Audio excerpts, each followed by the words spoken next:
Dr. James Andilile, mkurugenzi mkuu wa mamlaka ya udhibiti wa huduma za jamaliza kusoma.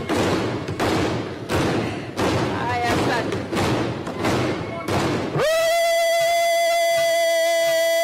Haya, asanteni sana. Sasa tulikuwa sijamaliza kusoma basi. Haya, asanteni sana. Nilikuwa sijamaliza kusoma.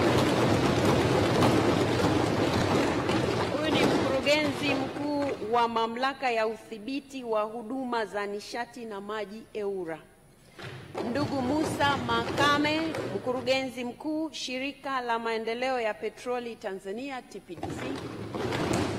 Mhandisi Hassan Said, mkurugenzi mkuu wa wakala wa nishati vijijini REA.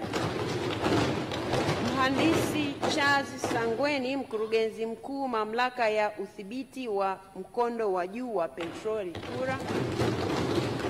Ndugu Erasto Simon, mtendaji mkuu wakala wa uagizaji wa pamoja wa petroli.